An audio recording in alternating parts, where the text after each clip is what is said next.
उस बिल्डिंग में वह हमारा पहला दिन था। थकान की वजह से सबका बुरा हाल था। हम लोग व्यवस्थित होने की कोशिश में थे कि घंटी बजी। दरवाजा खोलकर देखा तो सामने एक महिला खड़ी थी। अपना परिचय देते हुए वह बोली, मेरा नाम निर्मला है, आपके सामने वाले फ्लैट में रहती हूँ। आप नए नए आए हैं? यदि किसी चीज़ की ज़रूरत हो तो बेहिचक कहिएगा। मैंने नीचे से ऊपर तक उन्हें देखा। माथे पर लगी गोल बड़ी सी बिंदी, साड़ी का सीधा पल्ला, लंबा कद, भरा बदन उनके संभ्रांत होने का परिचय दे रहा था। कुछ ही देर बाद उनकी बाई आई और चाय की केतली के साथ नाश्ते की ट्रे भी रख गई। सचमुच उस समय मुझे बेहद राहत सी महसूस हुई थी। आज रात का डिनर आप लोग हमारे साथ कीजिए। मेरे मना करने पर भी निर्मला जी आग्रहपूर्वक बोली, देखिए आपके लिए मैं कुछ विशेष तो बना नहीं रही हूँ।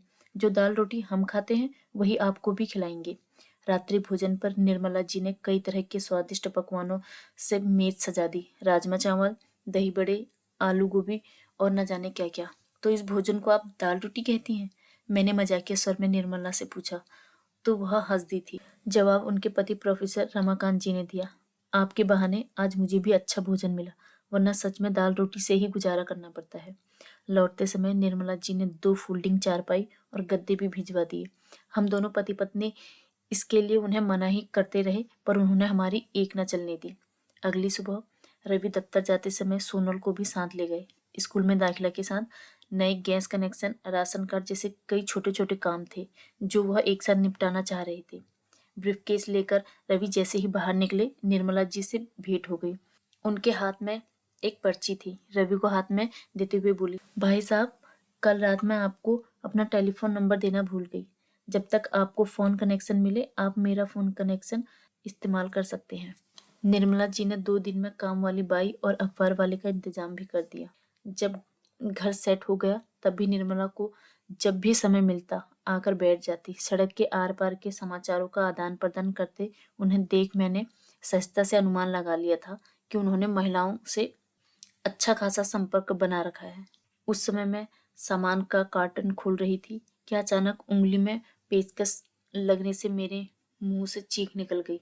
तो निर्मला जी मेरे पास सरक आई थी। उंगली से खून निकलता देख कह वह अपने घर से कुछ दवाइयाँ और पट्टी ले आई और मेरी चोट पर बांधते हुए बोली, जो काम पुरुषों का है वह तुम क्यों करती हो? यह सोनल क्या करता रहता है पूरे दिन? निर्मला दीदी का तेज स्वर सुनकर सोनल कांप उठा। बेचारा वैसे ही मेरी चोट को देखकर घबरा रहा था। जब तक मैं कुछ कहती उन्होंने लगभग डांटते हुए सोनल को समझाया, माँ का हाथ बटाया करो। ये कहाँ की अक्लमंदी है कि बच्चा आराम फरमाते रहे और माँ काम करती रहे। सोनल अपने आंसू दबाता हुआ घर के अंदर चला गया।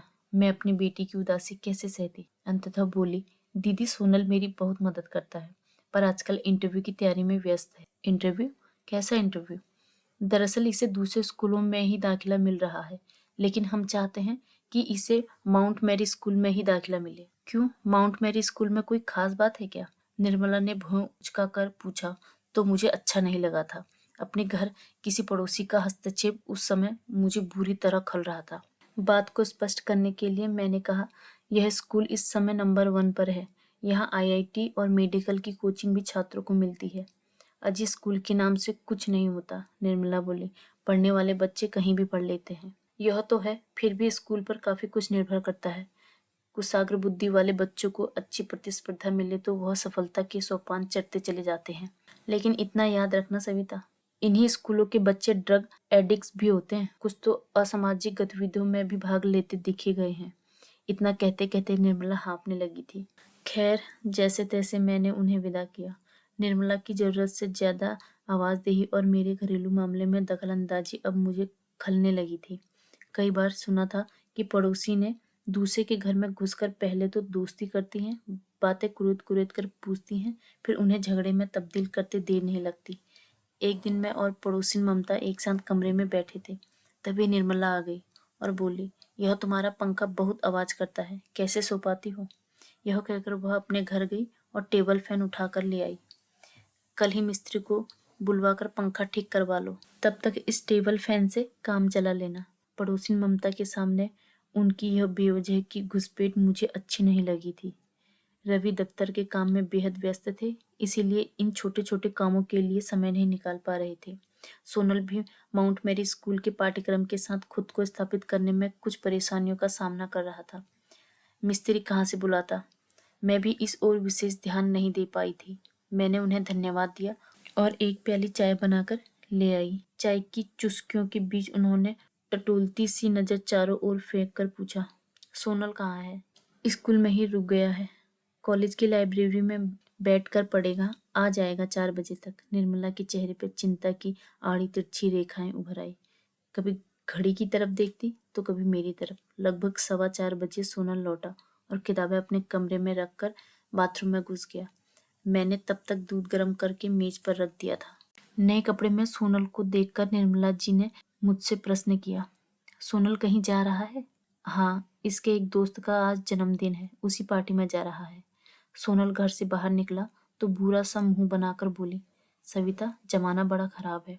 लड़का कहाँ जाता है, क्या करता है, इसकी संगत कैसी है, आदि बातों का ध्यान रखा करो।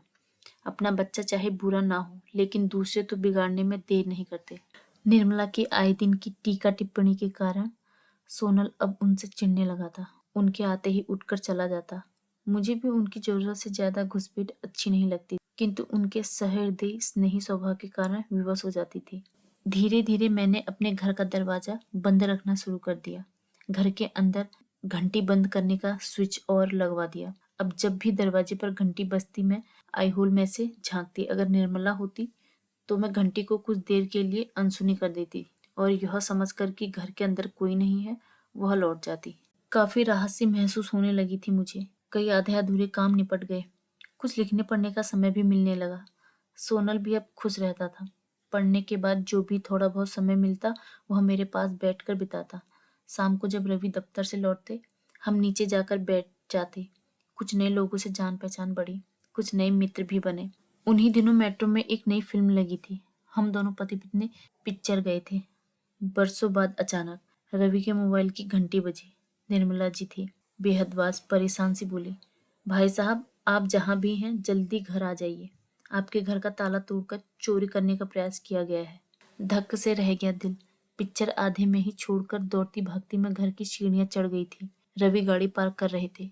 दरवाजे पर ही रमाकांत जी मिल गए। बोले, घबराने की कोई बात नहीं है भाभी जी, हमने चोर को पकड़कर अपने घर में बंद कर रखा है। पुलिस के आते ही उसी लड़के को हम उनके हवाले कर देंगे। मैंने बेहदवासी में दरवाजा खोला। अलमारी खुली हुई थी।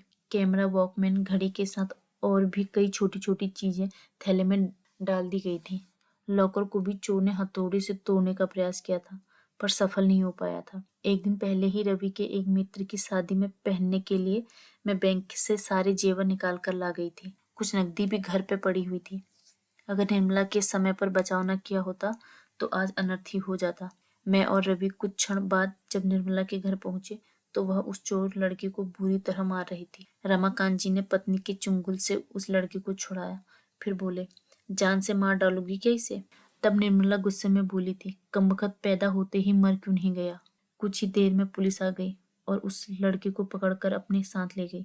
हम सबके चेहरे पर राहत के भाव उभर आए थे। इसके बाद ही पसीने से लथपथ निर्मला के सीने में तेज दर्द उठा तो सब उन्हें सिटी अस्पताल ले गए।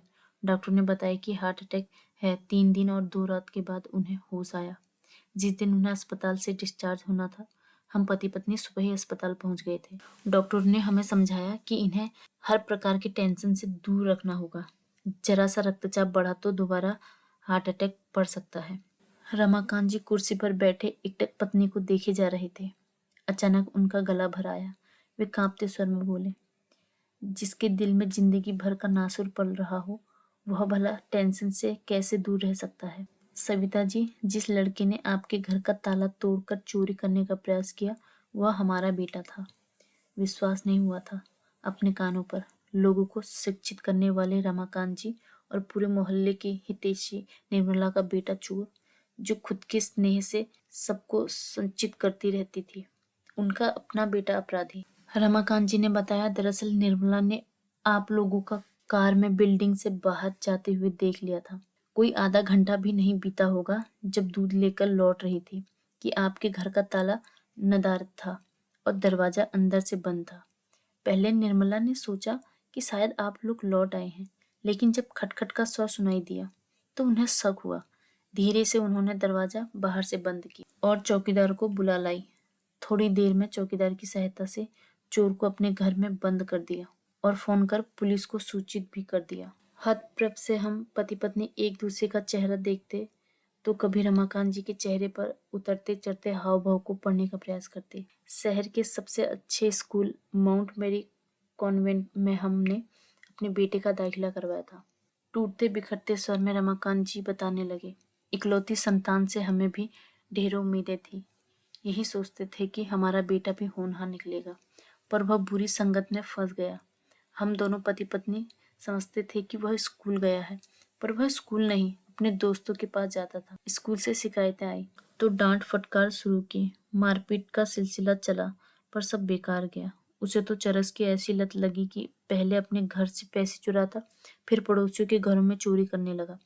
लोग हमसे शिकायतें करने लगे तो हमने स्पष्ट शब्दों में सबसे कह दिया कि ऐसी नालायक औलाद से हमारा कोई संबंध नहीं। सहसा मुझे याद आया वह दिन जब निर्मला ने स्कूल के मुझे को छेड़कर मुझसे कितनी बहस की थी। मेरे सोनल में शायद वह अपने बेटे की छवि देखती होगी, तभी वह समय असमय आकर सलाह मशवरा दे जाती थी। यह सोचते ही मेरी आंखों की ओर से टप टप आंसू टपक पड़े। निर्मला की ताकने झांकने की आदत से मैं कितना परेशान रहती थी।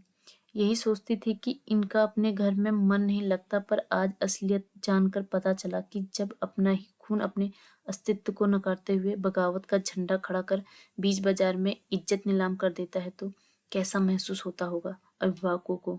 सच व्यक्तित्व तो दर्पण की तरह होता है, जहाँ तक नजर दिख पाती है उतना ही सत्य हम पहचानते हैं। शीशे के पीछे पारे की पॉलिश तक कौन देख सकता है। काश निर्मला की प्रति छवि को पार कर कांच की चमक के पीछे दरकती गर्द की चुभन को मैंने पहचाना होता, पर अब भी देर नहीं हुई थी। वह मेरे लिए पड़ोसिन ही नहीं, आदरणीय बहन भी बन गई थी। दोस्तों, अगर ये स्टोरी आपको थोड़ी सी भी पसंद आई हो तो हमारे चैनल को लाइक करें, शेयर करें और सब्सक्राइब करें, और नीचे कमेंट बॉक्स में ज़रूर बताएं कि आपको स्टोरी कैसी लगी। और हाँ, शेयर करना ना भूलें। मिलते हैं अगली वीडियो में। Thank you so much.